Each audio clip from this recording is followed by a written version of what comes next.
Assalamualaikum warahmatullahi wabarakatuh. Waalaikumsalam warahmatullahi wabarakatuh. Alhamdulillahirabbil alamin. Wassalatu wassalamu ala asrofil anbiya wa mursalin. Sayyidina wa maulana Muhammadin wa ala alihi washabihi wa barik wa salim ajmain. Amma ba'd. Jamaah kuliah subuh Akademi Hikmah rahimakumullah. Puja dan puji syukur kesempatan pagi hari ini kita dapat dipertemukan kembali dalam acara kuliah subuh Ramadan, dan sudah hadir bersama kita Ibu Profesor Dr. Suwartih Madya yang nanti akan membersamai Bapak Ibu sekalian yang akan berbicara tentang Ramadan sebagai bulan peningkatan solidaritas sosial. Bapak Ibu sekalian, Ramadan kali ini sebagaimana tahun 1944 Hijriah, kita akan melakukan proses selama bulan Ramadan. Dan untuk menyingkat waktu kepada beliau, Ibu Profesor Dr. Suwartih Madya. Assalamualaikum Ibu. Waalaikumsalam warahmatullahi wabarakatuh. Sehat Ibu? Alhamdulillahirabbil alamin, sehat berkat rahmat Allah ini. Monggo sepenuhnya saya serahkan pada Ibu untuk bisa menyampaikan dalam kuliah subuh pagi hari ini. Monggo. Baik, terima kasih sekali atas pengantarnya yang menarik ya. Baik, Assalamualaikum warahmatullahi wabarakatuh. Waalaikumsalam warahmatullahi wabarakatuh. Innalhamdalillah nahmaduhu wa nasta'inuhu wa nastaghfiruhu wa na'udzu billahi min sururi anfusina wa min sayyiati a'malina. May yahdihillahu fala mudhillalah wa may yudlilhu fala hadiyalah. Allahumma sholli wa sallim ala sayyidina Muhammadin wa ala alihi washabihi ajmain, amma ba'd. Bapak Ibu, adik-adik semua yang dirahmati Allah, saya senang sekali bisa berada di sini menyajikan atau sharing ya apa yang saya pikirkan terkait dengan rahmatan lil alamin, amalan dari Ramadan yang dapat meningkatkan solidaritas sosial. Mari kita telusuri satu persatu di sini. Saya gambarkan di dalam hubungan antara kita manusia yang beriman dengan Allah, dan di sana di samping kita ada kelompok orang du'afa. Ini saya kira harus kita selalu ada di dalam diri kita. Kalau kita memandang iman itu ke atas, harta ke bawah, kita masih di atas, masih ada yang di bawah. Nah, kaitannya dengan apa yang akan kita bicarakan di sini, kita semua diperintahkan, atau sebelumnya itu saya ingin menyajikan data bahwa di dalam dunia kita di Indonesia, bangsa kita yang penduduknya itu 275 juta lebih ya, hampir 276 juta menurut BPS September 2022, itu masih ada 26 juta lebih orang du'afa, orang yang dikategorikan miskin. Nah, ini tentu menjadi tanggung jawab yang sudah diberi rahmat lebih banyak tentang rezeki, dan disinilah relevansi dari perintah Allah itu. Perintahnya memang berpuasa betul, tetapi berpuasa itu untuk apa? Nah, kita bisa lihat di dalam surat Al-Baqarah 183, ini semuanya sudah hafal nih, bahwa memang kita diperintahkan berpuasa, tidak hanya kita umat Islam yang umat Muhammad, sebelumnya juga sudah pernah diperintahkan supaya menjadi orang bertakwa. Saya kira di sini bukan masalah dikotomis belum dan sudah, tapi meningkatkan saya kira, karena kita sudah melalui banyak waktu, itu pasti punya kadar takwa, tapi selalu tergoda mungkin melorot ya, gitu, jadi ditingkatkan. Dan ini yang diperintahkan siapa? Memang yang beriman. Jadi ada perintah itu untuk manusia, tapi dalam hal ini yang beriman, maka syarat dari puasa Ramadan itu memang orang Islam. Ya, jadi itu. Jadi mari kita betul-betul mengingatkan pada saya sendiri dan mengajak semuanya bahwa puasa supaya tidak mubazir, supaya tidak hanya lapar dan haus itu hanya karena Allah semata. Nanti iringannya dengan membuktikan bahwa kita memang bertakwa itu melepas sebagian harta kita yang memang titipan dari Allah, sebagian dari harta kita ada hak orang-orang berapa, itu kita akan secara ikhlas. Dan inilah sebenarnya ciri khas kita sendiri masing-masing. Saya mengajak untuk introspeksi ya, untuk selalu menilai diri sendiri, benarkah puasa yang kita jalankan telah berdampak pada ketakwaan kita. Nah, itu yang tahu kita sendiri dan Allah tentu saja ya. Jadi yang pertama itu lebih istiqomah dan dalam membelanjakan harta yang telah dianugerahkan pada kita melalui infak, sedekah, zakat. Jadi ini disebut pertama yang bertakwa itu. Kemudian memang lebih sabar ya, lebih sabar itu tadi itu untuk kelompok orang duafa, dan lebih sabar, lebih cepat memaafkan orang, lebih sabar artinya bisa menahan amarah, itu pengendalian diri, hawa nafsu yang ini itu sebenarnya hal yang kelihatannya sepele, tapi kalau tidak latihan itu juga tidak bisa meningkat kesabarannya. Lebih cepat memaafkan orang lain, memaafkan, kita diajari secepatnya memaafkan. Tidak susah menunggu hari raya Idul Fitri. Tapi yang namanya manusia mungkin ada yang terlewat ya, kita memaafkan hari raya itu. Kemudian kalau sadar melakukan sesuatu yang tercela, itu cepat bertobat, apalagi kalau itu maksiatnya. Jadi ini framework atau kerangka kerja yang saya akan pakai untuk mengatakan bahwa Ramadan itu juga bulan peningkatan solidaritas sosial. Nah, semua ini, saya ulangi lagi, semua ini akan tercapai apabila kita melaksanakan puasa itu secara tulus hanya karena Allah, menjalankan perintah Allah semata, tidak ada niat lain. Kemudian apabila kita dapat lebih istiqomah berinfak, sedekah, zakat sesuai dengan kemampuan kita masing-masing, itu 26 lebih juta orang kita itu akan lebih berdaya dan lebih siap berkembang sebagai aset bangsa. Jadi saya hubungkan ini dengan kehidupan berbangsa dan bernegara. Jadi apabila secara konsisten, mungkin kita tidak ada orang miskin ya, apabila itu secara konsisten. Sehingga kalau mereka itu lebih berdaya, lebih siap berkembang sebagai aset bangsa itu dari sisi yang duniawi, tapi dari sisi ukhrawinya lebih beriman lantaran merasakan rahmatnya. Jadi sebenarnya apabila kita bersedekah, berinfak dan berzakat itu sudah dakwah lewat amalan. Dan kita memberi contoh dan kita membuat mereka merasakan rahmat Allah bersama kita ya. Jadi itu. Ini dari kerangka kerjanya ini. Nah, kemudian kita rasakan pada waktu melaksanakan puasa dan ibadah yang lain, itu sebenarnya kita belajar ya. Kalau saya merasakan itu belajar, selalu belajar lewat perjuangan, karena kadang tergoda sana sini, konsentrasi tidak. Kalau puasa mungkin ini, tapi kan iringannya puasa ada sholat, ada berdoa itu secara ikhlas lillahi ta'ala, konsentrasi, khusyuk selama Ramadan itu akan bisa dicapai apabila visi kita paling jauh adalah masuk surga.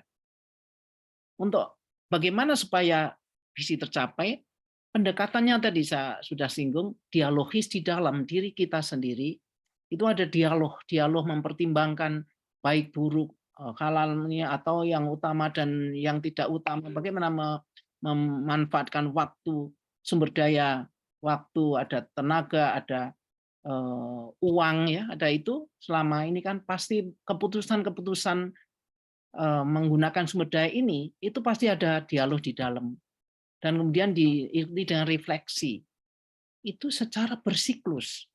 Jadi setiap hari itu kita lakukan setelah malam, itu kita bisa diam sejenak untuk merefleksikan sehari itu juga sudah seberapa baik kita beribadah. Jadi ini yang saya maksud dengan bersiklus. Jadi tidak lurus ya, karena kita kadang naik turun itu sehingga kita jaga terus. Nah, peningkatan ketakwaan itu mungkin lebih dari sedikit, tidak bisa meloncat. Kalau menurut pengalaman saya tidak bisa meloncat, tapi secara konsisten bertambah karena hal ini tidak seperti hafalan ya, tapi ini memerlukan penghayatan dan tadi refleksi tadi penghayatan, kemudian ada yang dirasakan betul, diresapi dalam jiwa kita. Baru kita benar-benar akhirnya itu ibadah itu ringan. Karena pada waktu kita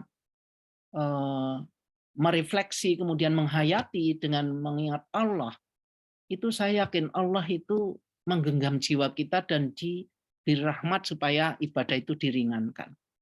Saya merasakan tidak mungkin kita sendiri. La haula wala quwata illa billah. Jadi pada waktu ibadah ringan dan berat itu sebenarnya kalau kita berat meminta pada Allah untuk diringankan, insya Allah menjadi ringan. Sehingga bangun malam itu akan sangat ringan, berdoa dan sebagainya itu. Jadi peningkatan ketakwaan secara berkesinambungan selama sebulan penuh, tetapi ini kan seperti output ya kalau dalam sistem pendekatan sistem itu output. Nah, outcome-nya atau dampaknya berkesinambungan itu pada waktu melaksanakan puasa, tapi setelah puasa pun, setelah Syawal pun itu kelihatan kita masih terus istiqomah. Nah, pada waktu setahun mungkin sudah sudah melemah gitu ya. Allah maha pemurah memberikan kita kesempatan setiap setahun sekali, sebulan itu gembleng lagi. Jadi sistem berkesinambungan yang disediakan Allah itu juga mengajarkan kita, ini suatu pendidikan yang luar biasa sebetulnya itu. Jadi selalu ada bersiklus sebetulnya itu, siklus kehidupan kita pada Ramadan. Jadi saya terinspirasi ke situ sehingga siklus kecilnya itu tiap hari untuk merefleksi dan refleksi itu berarti melibatkan evaluasi kritis ya terhadap diri kita, self refleksi diri itu akan menjaga peningkatan itu bersinambungan. Jadi visinya apa? Visinya adalah surga, di mana kebahagiaan dan kedamaian itu abadi di sana. Nah, kemudian ini yang perjuangan tadi itu salah satu wujudnya, ini hanya salah satu ya, salah satu wujudnya adalah membelanjakan infak, sedekah dan zakat. Jadi memang bertakwa bukan berarti bertakwanya itu pada akhir Ramadan, bukan. Itu bertakwa ini sudah ada, ketakwaan ada dalam diri kita, kemudian diasah, dilatih, ditingkatkan setiap hari lebih sedikit, kemudian lewat apa? Salah satunya lewat infak, sedekah dan zakat. Dan ini insya Allah kita akan diberi rahmat sehingga pada akhirnya ketakwaan kita tinggi dan kuat. Nah, saya gambarkan di sini warna-warni ini. Ini apa maksudnya gitu ya. Yang warna biru, warna hijau itu dasar ya, dasar mengelamkan ya. Kalau yang berhasil itu surga lah gitu ya. Jadi warna biru ini orang yang sudah mulai pada awal bulan itu memang sudah takwanya sudah lebih dari yang lain ya. Jadi tapi meskipun sudah katakanlah 60% dari harapannya, punya kesempatan untuk mencapai yang lebih yang ke sini gitu. Jadi pada akhir bulan tuh ya dikatakan mungkin penuh gitu ya, atau sedikit di bawahnya penuh ya. Maaf. Nah, kemudian yang di sini itu ada orang yang memang mulainya itu belum terlalu kuat, tapi tetap meningkat. Allah Maha Adil sehingga belajarnya meningkat ini menjadi satu rahmat tersendiri. Tapi ada yang memang baru sangat sedikit. Tidak apa-apa kalau menurut saya pada waktu sebagai pendidik ya. Orang yang baru mulai, baru ini itu tetap didorong supaya terus-menerus dengan yang Pak Ustadz. Nah, Pak Ustadz yang ini lebih gitu ya. Tapi yang ini misalnya yang sedang belajar, mungkin mu'alaf, mungkin ini itu akan mencapai sini. Jadi kalau terus-menerus ilmu itu sampaikan, sehingga orang akan tidak perlu minder karena orang lain lebih bertakwa dari awal. Kita baca diri kita sendiri, kekuatan kita sendiri, yang penting istiqomah, dan Allah Maha Adil. Orang yang memang modalnya lebih kecil, lebih tidak seperti yang sudah dimiliki oleh Pak Ustadz, tidak mungkin sama dengan Pak Ustadz, karena memang sumber dayanya beda. Jadi ini gambaran itu semua. Nah, ini semua itu juga akan secara istiqomah, ikhlas dan konsisten itu kalau ingat surga ini. Jadi semuanya ke sini. Visi ini baru rencana, tapi ini sudah pengamalan, ya. Jadi di sini baru akan gitu ya, baru menjadi niat dan ini diamalkan. Amalan itu akan konsisten kalau ingat surga dan kita diawasi oleh Allah. Nah, karena ini dilaksanakan, yang menerima pembagian dari infak, sedekah dan zakat tentu saja orang duafa. Oleh sebab itu, dengan kalau umat Islam itu katakanlah 85% dari penduduk itu sudah berapa 150 juta lebih ya, itu pasti akan betapa yang 26 juta tadi itu dibantu, itu akan terasa bahwa solidaritas sosial itu akan makin tinggi, makin tinggi. Nah, kalau ini sebenarnya konsisten dikelola, 10 tahun itu mestinya lebih banyak kalau tidak ada inflasi, tidak ada macam-macamnya. Tapi tantangan kita adalah itu. Nah, solidaritas sosial makin tinggi. Nah, kemudian disinilah saya melihat integrasi amalan ukhrawi yang tadi, perintah infak, sedekah, zakat itu karena melaksanakan perintah Allah, perintah Nabi dan Rasul. Tapi dampaknya itu terasa dalam kehidupan nyata. Bukan si orangnya yang melaksanakan itu sendiri, tapi orang lain yang memang berhak gitu ya. Sehingga Islam mengajarkan kita mengintegrasikan amal ukhrawi dan kehidupan nyata. Dan saya kira ini kalau kita berdoa juga minta kebahagiaan dunia dan akhirat ya, tidak ini kan. Jadi konsisten dari berbagai sudut itu bahwa dunia itu untuk mengukir nanti akhiratnya. Jadi tidak mungkin dipisahkan. Kemudian dihubungkan dengan tadi, kalau sedekah zakat di tangga kita ada yang misalnya non muslim sekalipun, kalau atau siapapun yang memang ini kan itu juga diberi karena miskin gitu ya, ditolong itu sekaligus kalau orang yang misalnya masih belum sholat, masih itu sekaligus dakwah, dan ini menjadi bukti bahwa memang Nabi Muhammad itu diutus tidak lain untuk atau menjadi rahmat bagi seluruh alam, termasuk orang-orang itu apa tadi. Jadi dalam Anbiya 107 itu dinyatakan wa ma arsalnaka illa rahmatan lil alamin. Ini menjadi sudah semua hafal gitu ya, semua ini. Tapi bagaimana kita mensintesiskan pemahaman kita menjadi konsisten bahwa kita sebagai orang Islam itu inklusif ya, bukan eksklusif. Dan inilah yang sebenarnya ada golongan yang masih eksklusif. Kalau eksklusif tidak bisa rahmatan lil alamin.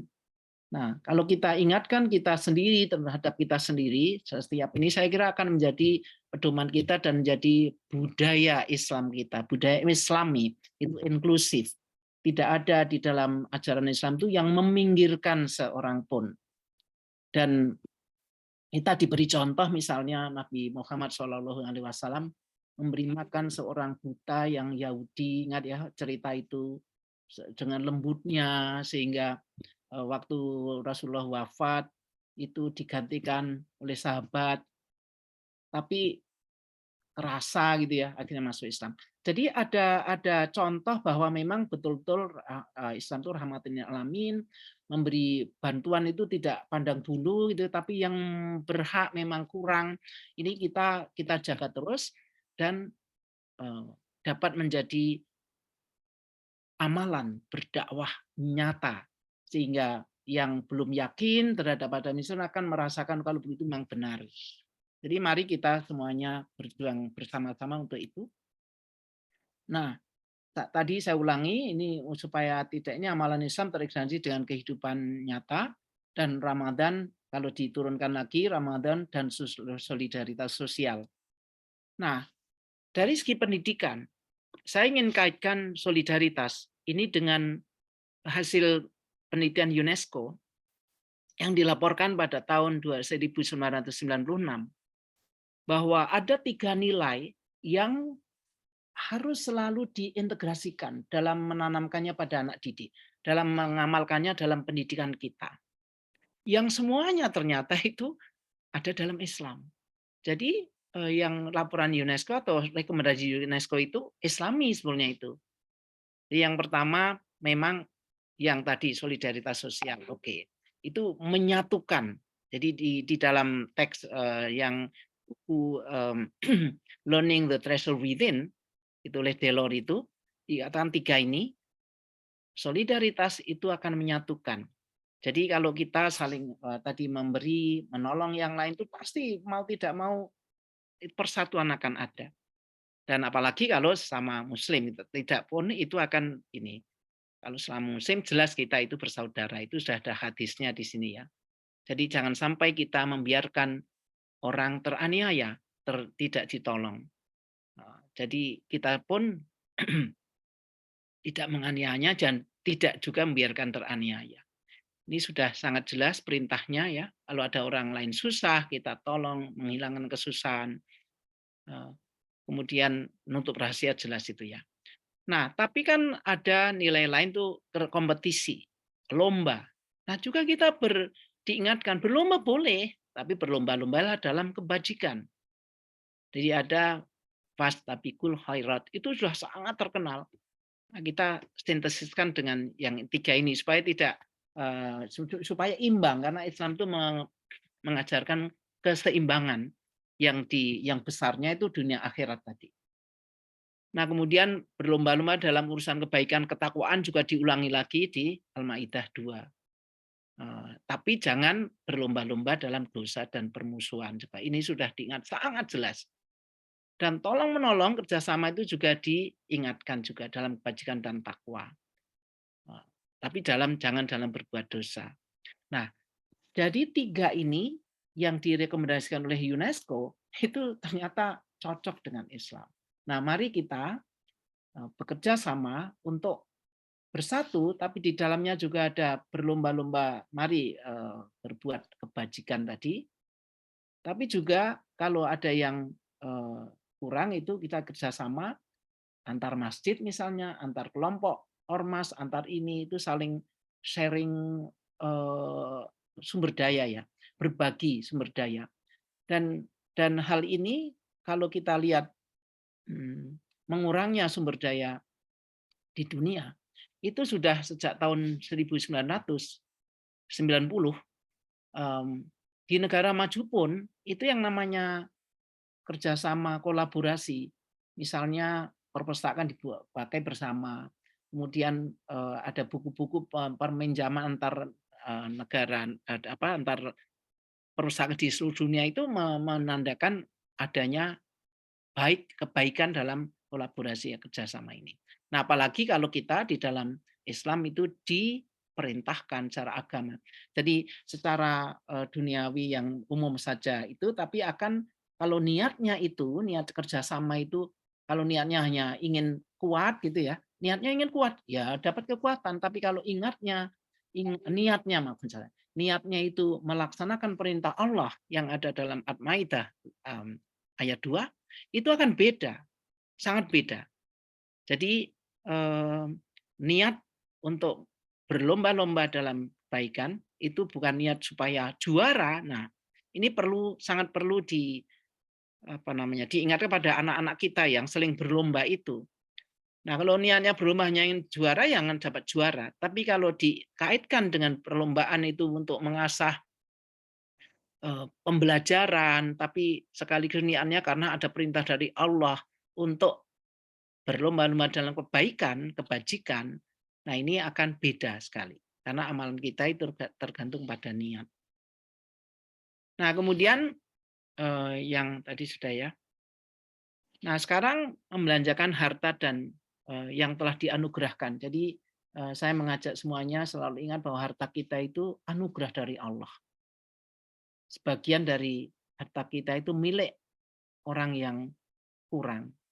Jadi infak, sedekah, zakat. Kamu duafa sebagai penerima. Semuanya kalau kita, tadi sudah saya sebut, kalau kita ringan melaksanakan itu, ternyata karena kita diberi rahmat Allah. Itu saya menyimak beberapa ustadz, saya diingatkan, oh iya betul, kalau kita tidak diberi rahmat oleh Allah, kita akan merasa berat. Berat, owel gitu ya, kalau Jawanya itu owel sekali. Menolong orang juga owel, hitung-hitungan. Tetapi karena rahmat Allah, itu hati kita ringan, ikhlas. Jadi pada waktu kita mampu melaksanakan itu, kita juga bersyukur. Jadi bersyukur dan bersyukur dan bersyukur. Sehingga kita lebih terus diringankan. Berarti kalau kita kok agak tidak ringan, ya itu langsung istighfar, kemudian minta pertolongan dari Allah. Insya Allah semuanya akan lancar. Nah tadi ini untuk untuk meringkas, saya hubungkan dengan bangsa nih, peningkatan solidaritas sosial, kemudian dari solidaritas sosial itu jelas masyarakat yang menerima dan yang memberi itu, yang ini akan bersatu. Jadi solidaritas sosial itu akan meningkatkan persatuan masyarakat. Itu pasti itu ya, bersatu. Persatuan masyarakat akan lebih perekatannya itu anak kebaikan. Dengan demikian, peningkatan persatuan masyarakat akan memberi sumbangan pada peningkatan persatuan bangsa. Indonesia itu sangat majemuk dan persatuan itu menjadi satu kebutuhan. Dan dengan peningkatan persatuan bangsa berarti peningkatan kekuatan sumber daya bangsa. Dan ini kontribusi dari amalan umat Islam untuk pembangunan nasional. Jadi saya berikan contohnya ini. Kemudian pembangunan bangsa itu memerlukan sumber daya. Nah, pemanfaatan sumber daya inilah tidak sekedar untuk membangun bangsa, tapi tadi seperti saya katakan tadi, niatnya adalah melaksanakan perintah Allah. Jadi kita cari ayat yang lain masih banyak ya. Sehingga langkah kita meskipun itu kelihatannya langkah duniawi, tapi kalau niat itu insya Allah akan juga menjadi aman ukhrawi. Jadi kita akan terjaga dengan pemanfaatan sumber daya manusia yang niatnya ibadah. Tidak mungkin orang yang niat ibadah kok korupsi. Jadi kita sekarang ini sangat dikejutkan oleh berbagai kasus gitu ya. Kita melihat banyak rakyat kita yang masih 26 juta aja miskin, tapi ada yang orang berfoya-foya. Itu sedih sekali, sangat sedih sekali. Dan itu ya banyak orang Islam, Masya Allah. Jadi ada apa? Nah, mari kita yang masih ingat ini, diperkuat ingatan kita tentang itu, kemudian mendidik generasi muda supaya selalu berbuat sesuatu itu dengan mengawali bismillah, dan itu pasti akan terjaga. Nah, apabila sudah tidak lagi ingat itu, ada saja godaan setan sehingga korupsi, penipuan, ada keculasan itu terjadi. Itu karena rahmat Allah dicabut dan setelah itu ya. Nah, ini pemanfaat tadi, tetap mengharapkan rahmat Allah. Sehingga kita dijaga dalam niatnya, kita dijaga dalam pelaksanaannya, kita dijaga dalam nanti memperbesarkannya. Nah, kemudian akhirnya apabila kita terus-menerus secara konsisten berinfak, bersedekah, zakat, dan dikelola secara profesional, tidak jangan sampai dibelokkan gitu ya. Kalau dibelokkan sedih sekali. Ini keadilan sosial bagi seluruh rakyat pasti akan menjadi tercapai itu sebagai muara akhir dari pencapaian tujuan kemerdekaan. Jadi kita melaksanakan amalan-amalan di dalam bulan puasa, terutama menjalankan harta itu apabila semua konsisten, insya Allah tidak ada orang miskin sebetulnya, tidak orang sengsara. Tapi kalau masih, berarti masih harus dibenahi sana-sini yang belum sesuai dengan harapan. Jadi Bapak Ibu yang saya hormati, alhamdulillah sekali kita diberi iman Jadi iman kita juga rahmat dari Allah. Marilah kita meningkatkan istiqomah kita untuk membelanjakan harta kita supaya bangsa kita itu menjadi kuat, khususnya umat Islam lebih kuat.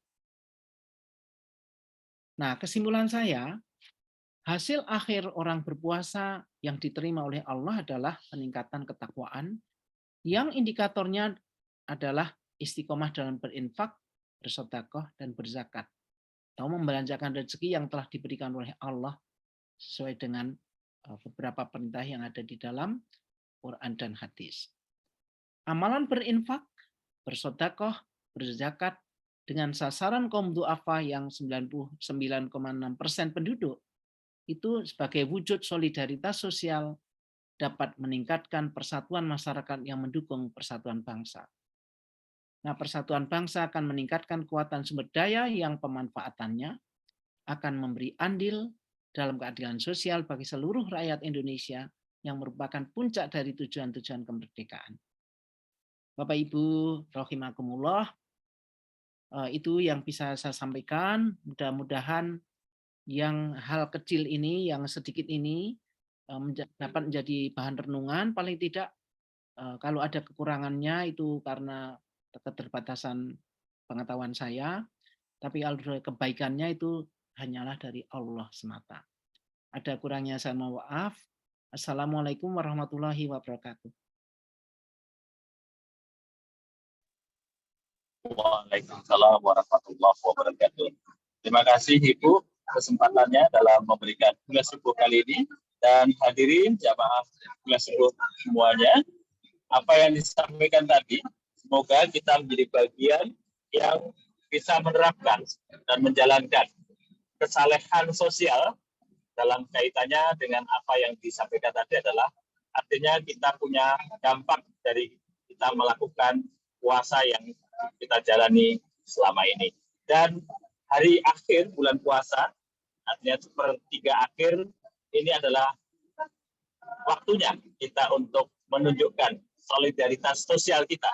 Semoga kita menjadi bagian yang bisa menjalankan itu semua, dan predikat akhir yaitu la'alakum tattaqun bisa menjadi kita semua.